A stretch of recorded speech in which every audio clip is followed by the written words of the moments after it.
My name is Julie Turney, and this is the HR Sound Off podcast show, the show created for HR and business professionals to discuss pertinent topics and trends as it relates to our professions. We're going to have amazing conversations with HR professionals from all over the world, get to learn their origin stories. How did they get into this profession? What do they love about being here? And how they want to set the record straight on that one misconception that really drives them crazy about our profession. Are you ready? I'm ready. Then let's sound off. Hi, everyone, and welcome to today's episode of the HR Sound Off podcast show. My name is Julie Turney. I am your host. How are you doing? I hope that you're having a great day today. So today, I always love to introduce different HR communities. And today I'm joined by Paul Roberts and Sean Glavin from the Boston HR community. Welcome, gentlemen. How are you doing today? Thank you. Thanks for having us. Doing well. Hi, Julie. Thanks for having us. We're excited. No problem. My pleasure. I always like to expose HR community to community because a lot of times you think that because there's so many of us, we shouldn't feel so alone, but our roles are so isolated, it's very easy to feel alone. So I'm always happy to introduce new communities. So why don't we start by both of you telling us who you are, what you do, and then tell us a little bit about Boston HR Council. You want to start first, Paul? Sure, we'd love to. Thanks again for having us. It's an honor to be here.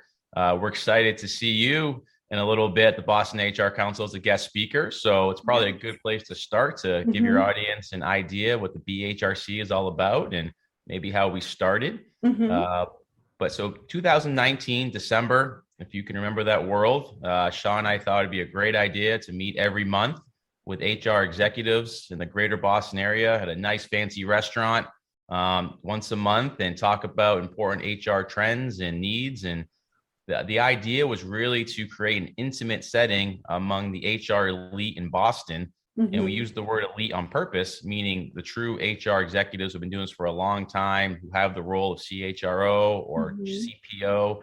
And with the idea of iron sharpening iron and really creating an environment where we can improve the HR world and set the tone for Boston and the greater Boston area for the next decade. And just to go a little bit further on that, Julie, it's neat, right? So that was kind of our idea. That's how the Boston HR Council was hatched. And as Paul alluded to, that was late in 2019. The group was launched in January of 2020. We were in person in a nice restaurant in Boston for January and February, and then March happened, right? March 2020 happened. Yeah. We were no longer in person. The HR Council at that point was 40 CHROs in the Boston area.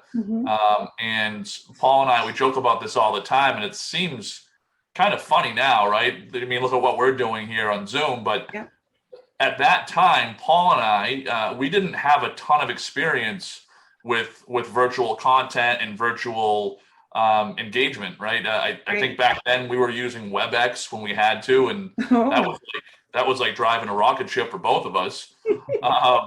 And then, but that was the ask. And really, Julie, Paul and I thought about kind of tabling the council until things got back to normal, right? It sounds bad to say it now, but luckily we didn't. Luckily, 40 of those council members told us that the group was of value and that they wanted it to move forward, and they asked us to go virtual. So we went virtual in April of 2020. I'm sorry, we went virtual in March of 2020. Right. And I'll just pause there, Julie, but the real growth of the HR Council happened in this virtual world. Wow. So in person, how many people were you having between January and February? Because you just got started and then COVID came and kind of like knocked you guys out of the water and you had to pivot. So how many people did you have in person at first? And then what does the council look like now in terms of members? So we started about the room only held at the fancy restaurant we were hosting 50. Okay. So we were at max capacity for both January and February. Wow. And then when we went online virtually, we allowed it to go over 50. It also saved Sean and I lots of money, as you can probably imagine, not having to pay for 50 nice dinners, but we were happy to do that. But now we have over 350 CHROs that are part of the BHRC. Wow. And we average between 100 and 120 that attend virtually, depending on schedules. That's amazing. And they're all from Boston? No, that's the great part. So born in Boston, but now our reach is global, right? We're talking to you today, and it's a pretty excited. So originally, it was only Boston because you had to be probably within an hour radius to make the lunch meeting. Right. But now we have, I would say, 15 to 20% of our members are across the country and globe. That is amazing. And you know what I think makes this even more interesting is that, do either of you guys have an HR background? I certainly don't, Julie. So I will go hand up. I'm a recovering CFO. So I'm a recovering CFO.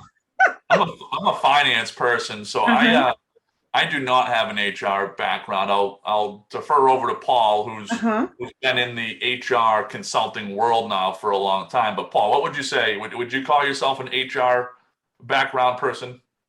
I would say for the answer your question regarding HR background, my wife refers to me as a walking HR nightmare. So probably not an HR professional. Been in the HR healthcare consulting space for over a decade. Very familiar with what the needs and desires are of HR executives, but myself, I've never been in that role. Right. So what made you guys decide to form the Boston HR Council, not having HR backgrounds?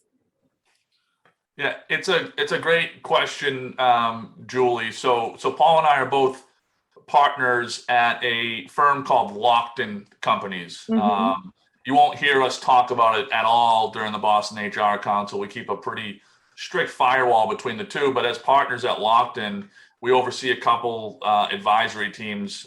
One of them is the employee benefits consultant space. Right. So most of our clients are points of contact are these HR executives, right? So we're familiar with the ecosystem through that lens.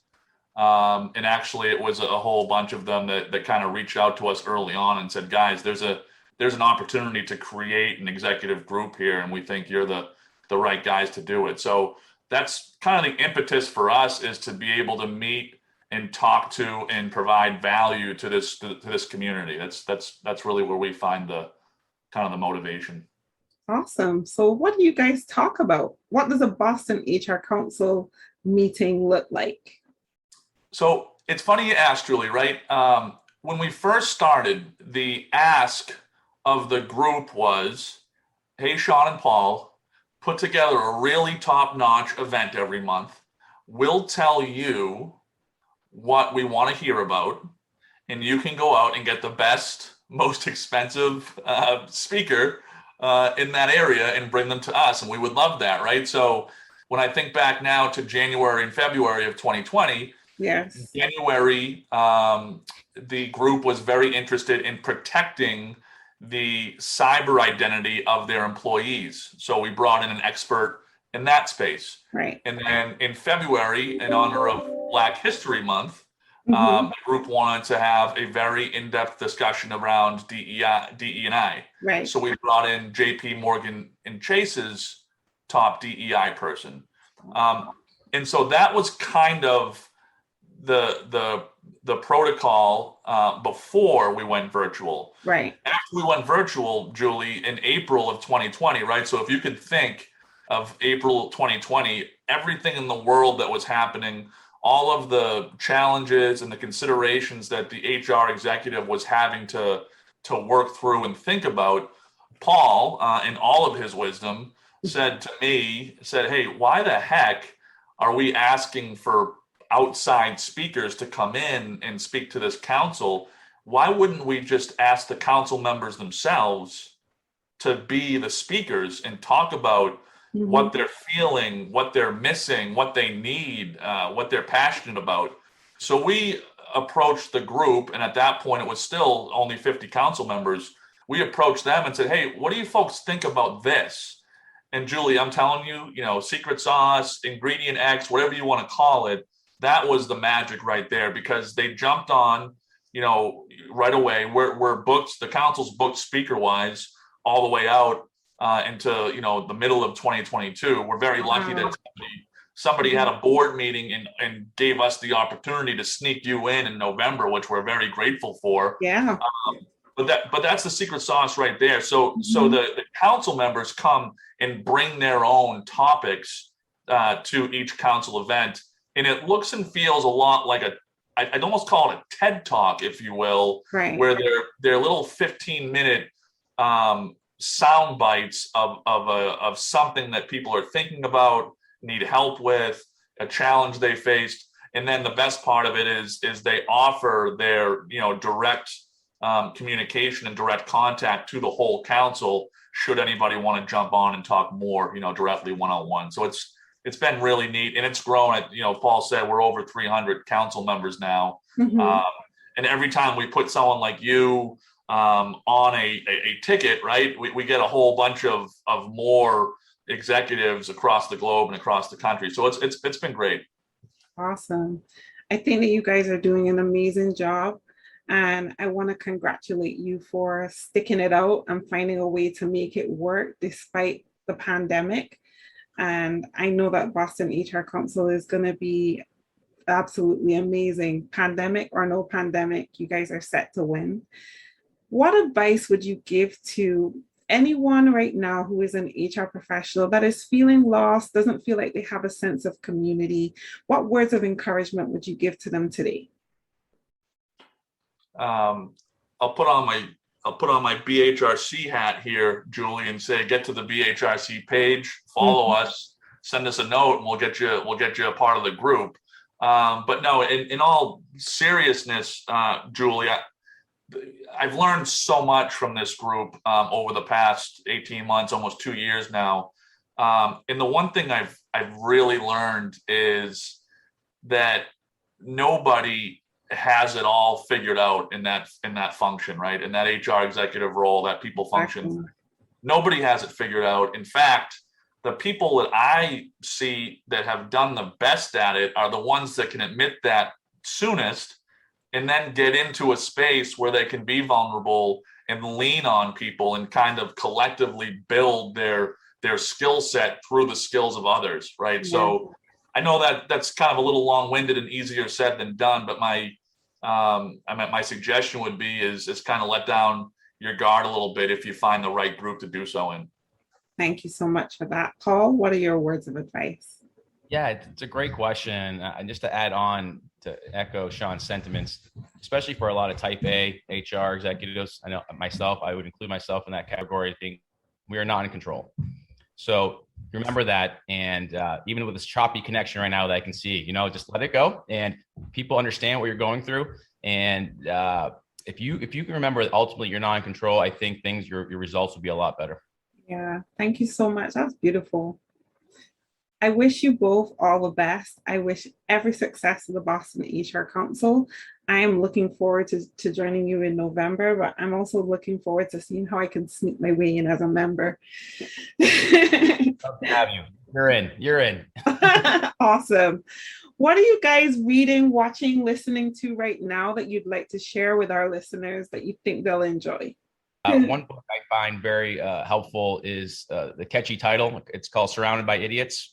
And it is a book to help you communicate with all different personality types. And the book, I'll let you find out on your own, but just really 4 main personality types that people fall into buckets. And as an HR executive, I think it would be very ideal for HR folks to understand those 4 different types. So when you're communicating with your employees, pick any issue you want, it will really help you navigate those personality waters. Definitely going to check that out today. Thank you. Sean? I'm not sure if I should take offense to that title. But I don't know. Maybe, I don't know. That might be the reason Paul picked it up, but so mine are going to be less exciting, Julie. I think you've probably seen this, and I actually think it came up on with a few of your guests. I love Atomic Habits by James Clear. Yep. I'm a type A linear thinker, right? I always think that I've figured out the best way to do everything, and then I get locked into it for better or for worse, right? So reading him and then being a part of his newsletter gets me to get outside of what I think is the right way to do everything and evaluate different thought processes around daily processes. So I love James Clear. And then my second one is probably pretty boring and kind of has standed the test of times, but the 7 Habits by Stephen Covey. I read that once a year, but I also have kind of a short note form of it that I read every morning.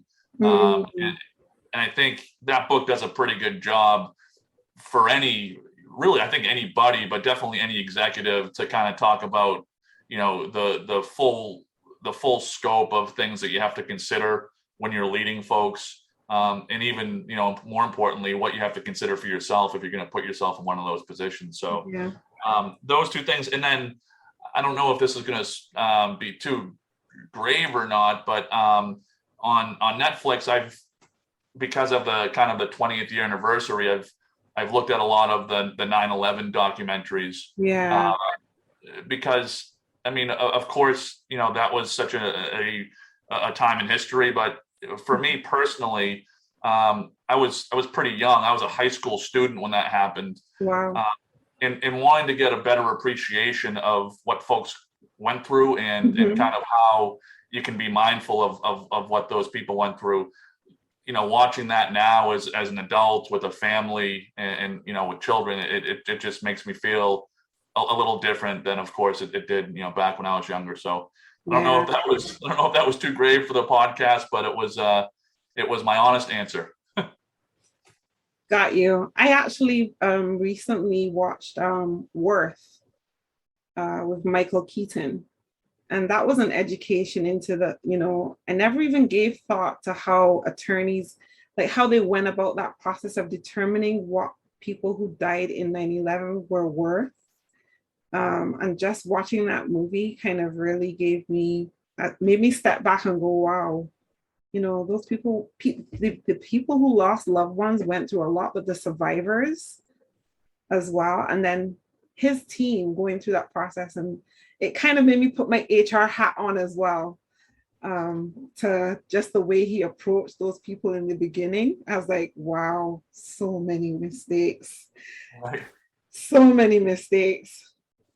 Yeah, but I definitely appreciate what you're saying about going back and looking at that and trying to get a better understanding. Good for you. So let me ask you the big question.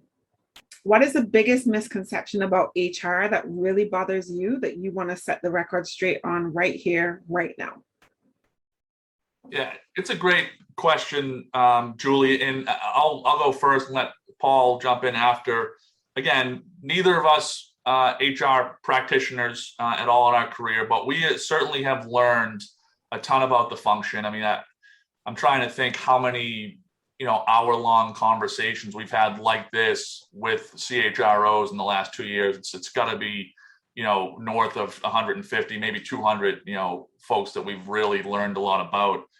And I think this notion that HR executives are the discipline team or the governing body of demerits and write-ups, right? And someone that you have to look out for in an organization, that I think is a huge misconception. It's funny, Julie, your consultancy practice, HR at the heart. I think you talk about helping folks build their HR voice, right? I think that's what you do. And if people heard the HR voice, the true HR voice that happens inside the Boston HR Council, it is all around trying to do whatever folks can to put people in their organizations and even outside their organizations in the best place to succeed. And of course, with any leadership role comes the responsibility tagged to it. And there is some responsibility of leading, right, corporate culture and behaviors and things like that. So with that is always going to be the dark side, if you will, of having to be, fill in the term, Grim Reaper, the Bulldog, whatever we've heard people been called.